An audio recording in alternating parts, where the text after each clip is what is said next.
The market for team-based first-person shooters is full of new and interesting titles, from fast-paced games like Splitgate to slower, more tactical games like Ground Branch. Today we're going to share our thoughts on another fresh innovation in the FPS genre, Intruder.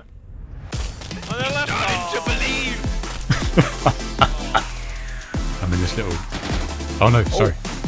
Sorry. Is that you? Yeah. I'm opening the cup. Yeah, someone at the door. Yeah, I see him. Oh, you got me. We're the Bullet Sponges, and we are back with another Play or Pass, where we jump in and give you our thoughts on whether we think a game's worth playing or not really worth your time. And if you feel like joining myself and Nex for more co-op reviews and Let's Plays, feel free to click the subscribe button below and sit back each week as we review and play through all sorts of different titles. Today we're going to be looking at the team-based spy vs guard stealth shooter, Intruder. At a glance, you might think that this game is another generic team-based shooter, to join the pile of other average games that have followed the same formula.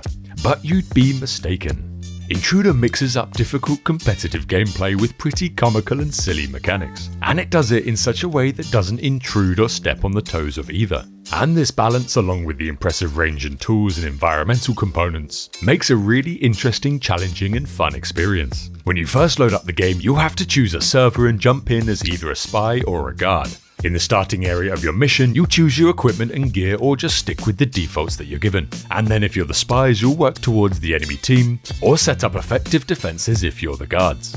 The overall aim of the game of the spies is to complete objectives, and for the guards is to prevent the spies from completing them. Or you can just kill everyone on the opposite team because you only get one life. And we found that this was the much more common win condition. Released in March 2019, the game hasn't had too much attention, but it has been gaining a dedicated fanbase that love the style of the gameplay that's pretty unique and light-hearted. We think it deserves a bit more coverage, so let's find out if it's a play or a pass. If multiplayer stealth shooters are your thing, there are actually quite a few currently in development, each with unique features that we think will start to bring this niche to the mainstream. With Intruder, we weren't actually sure what to expect. Graphically, we weren't over impressed with what we were seeing, the tutorial area looking a bit like an unfinished project in the Unity engine, but as we went through each of the mechanics of the game, we started to get a little excited. Behind this dated looking exterior was a feature-rich core game design, and one of the few tutorials that actually kept us engaged, making us desperate to try it all out.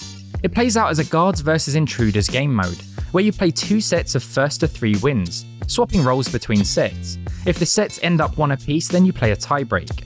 The roles of the teams are as follows. The intruders must infiltrate a location to bring one of the 2 briefcases back to their spawn, and the guards must defend those briefcases until the time runs out or all of the intruders are eliminated. And this game introduces a new balance mechanic to the players, hindering aim and steadiness on the ground, affected by things like what you're holding and the stance you're in, that is crouching, going prone or standing. It created conditions that I could never get used to, because I've never really come across anything like it before. It makes sense as a concept, but being so used to just pointing my crosshair easily meant I was really thrown off by this mechanic.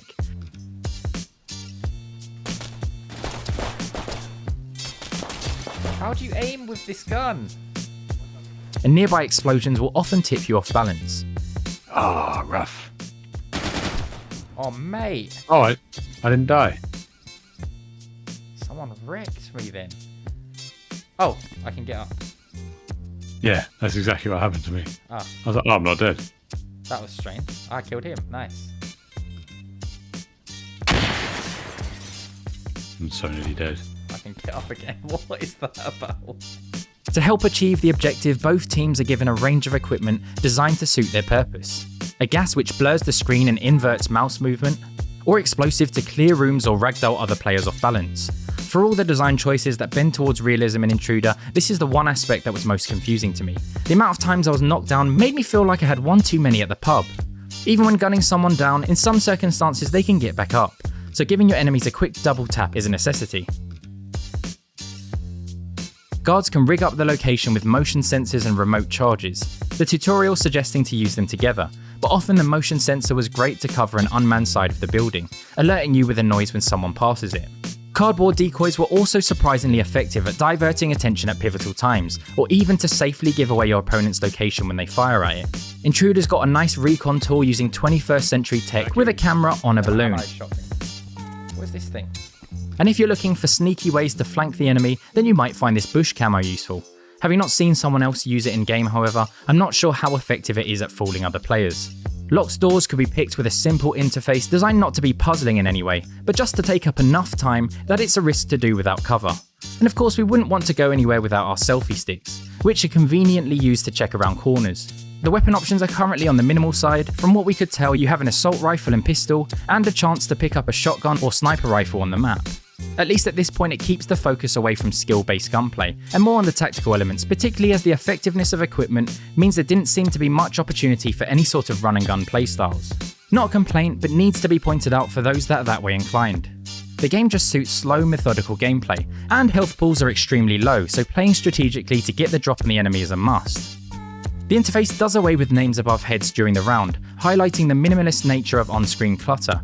A game like this requires you to be immersed, and it does well to that effect. So much so that we didn't spare a second thought about the quality of graphics as soon as we got past the tutorial. The immersion quality also comes from this lack of interface, not showing you where your teammates are or how many people are still alive. Therefore, you need to be more aware of what's going on. It may be your teammate that triggers your motion sensor, for example, and we came across plenty of team kill situations during our sessions. This highlights another major element of Intruder, which is the comms. You can use the radio to speak to the whole squad or just speak to those in close proximity, but in both cases, enemies that are close by can also hear you talk. Right. I see him. Adding this really interesting dynamic where tactics aren't privately expressed, and teams can make real-time adjustments based on enemy conversations. If you're anything like us, once you notice you can use hand signals, you'll be addictively spamming it every few seconds, sometimes actually using them in a useful way when breaching rooms or flanking the enemy. Bias and I always use Discord to play our games, and very quickly realised there's a huge flaw in the way they implemented proximity voice chat, as we were initially communicating without any of the in-game hindrances. As dishonest an act this is, I have no doubt that occasional groups of players will opt for this way of playing, which is a huge advantage. To add to this, for some reason when you die you get to spectate the game, seeing both enemy and allied players through the walls, giving an even bigger advantage to the players on private comms. I can see enemies through the walls when I'm watching you. Do you want me to not give anything away or? Are you spectating me? Yeah. Your guy's just he's behind the desk. Prone behind me. He's coming down the stairs now. He's coming in now. Finally, this could be more about my lack of creativity when approaching each round, but I worry there might be limited realistic approaches once the player base are all competent at playing the game. Something that the devs will need to keep an eye on, as that's a core element to the gameplay. Intruder has done a great job at adding a wealth of interesting features and depth, whilst keeping the actual gameplay mechanically simple. It may have some significant flaws in game design, but you can already get a feel for the experience you can expect to see once the game releases. And it meant that we had a great time from our first to our very last game. I'm in this little... Oh no, sorry. Was that you? Sorry. That's me. Yeah. I'm up in the cupboard. Nice. No, I killed this guy. He walked right in front of me. Very nice. To be honest, in the genre of games like Rainbow Six Siege, Counter-Strike and Valorant, Intruder brings a refreshing level of lightheartedness. At its core, it's a pretty challenging FPS game with solid mechanics. There are no hit markers, no crosshairs, no map, very little HUD, and no indication that what you're shooting at is a friendly or an enemy. And also no indication to show you how many teammates you have left or how many enemies are still remaining. This can all add to a pretty high level of tension, some insane gunfights, and means that you're often playing on the edge of your seat. If this was all the game had, it would still be a pretty decent little shooter. But this is not all it has. The cartoon-like graphics, ragdoll-like character physics, and overall goofiness adds a level of relief that other games don't have. And this balance of tension and fun is really where the game hits the nail on the head. Graphically, the devs chose a simple style that works great for this kind of game. And while I wouldn't describe it as cutting edge, it is good enough not to take away from any fundamental FPS gameplay. While at the same time, it works to draw out some of the humour and lightheartedness that the game does so well. Moving on to sound, this is an important part of any FPS game, and for a stealth shooter like Intruder it can be even more important. In Intruder, footsteps, gunshots and the sound of equipment all provide hints that an enemy might be nearby. Even the use of your walkie-talkie will give you away if you're too close to the enemy team. Overall, we gave Intruder a 3.5 out of 5, and for us it's a play. It's great to see games like this take a risk and try something new, and it's exactly these kinds of games that push genres forwards, instead of reusing the same cookie-cutter formula and playing it safe. Fortunately for Intruder, the risk has paid off, and what they've made is a shooter that's really tense as well as humorous and fun. Let us know in the comments what you think of the game and whether or not you agree with our review. We're the Bullet Sponges, and we'll see you in the next one.